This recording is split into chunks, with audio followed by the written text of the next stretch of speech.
तुम्ही रोलिंग का दादा काल तुम्ही जेव्हा पण आरोप केले त्याच्यावरती संदर्भात जी माहिती मिळाली त्यानुसार मी वेळेवर पोहोचलो होतो असं सुनील तटकरे स्वतः म्हणतात की तुम्ही कोणाचं नाव घेतलं नव्हतं पण त्यांनी आता स्पष्टपणे सांगितलं की मी वेळेवर पोहोचलो तो 10 मिनिटं उशीर झाला. हे बघा माझं एवढंच मत आहे की दादा जर 27 तारखेला गाडीला गेले असते पुण्याला पोचले असते आणि दुसऱ्या दिवशी गाडीली बारामतीला गेले असते तर मग हे जी काही घटना दुर्दैवी घटना घडली ती घडली नसते.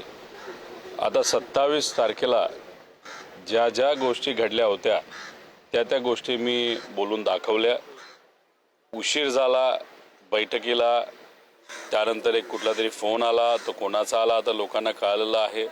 फाईल मुद्दामून तिथल्या तिथं सही झाली पाहिजे असं कुठंतरी इच्छा एका मोठ्या नेत्याने फोनवर व्यक्त केली. दादानी ती सही केली आणि त्यानंतर 7:13ला विमानाचं बुकिंग झालं. जर दादांचा प्लॅन आधीच विमानाला जायचा असला असता तर दुपारीच विमानाचं बुकिंग झालं असतं नाही तर 26 तारखेला संध्याकाळी झालं असतं. त्यामुळे जी काही क्रमवारी आहे ज्याच्यामुळे दादांना उशीर झाला ते फक्त मी बोलून दाखवलं. बाकी मी कोणावरही प्रश्नचिन्ह तिथं केलेलं नाही. आणि माझं एक प्रामाणिक मत आहे की लवकरात लवकर ह्या सगळ्या गोष्टीची एन्क्वायरी 27 तारखेपासून ते 28 तारखेपर्यंत आणि जे काही प्रमुख पायलट होते ते पूर्वी कोणाला भेटले महिनाभर 2 महिने कुठल्या हॉटेलला भेटले कुठं कुठं गेले होते या सगळ्या गोष्टींची सुद्धा माहिती काढणं तितकंच महत्त्वाचं आहे. पवारांच्या जवळचे असणारे प्रमोद हिंदुराव यांनी देखील माहिती दिलेली आहे अशाच पद्धतीची. प्रमोदराव हिंदुरावांचा त्याचा अर्थ एकच आहे की मी कुठेही खोटं बोललेलो नाही.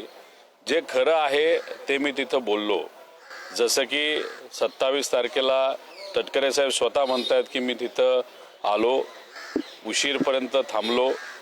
दुसऱ्या बाजूला हिंदूराव भाऊ बोलतायत की प्रफुल्ल पटेल साहेबांचं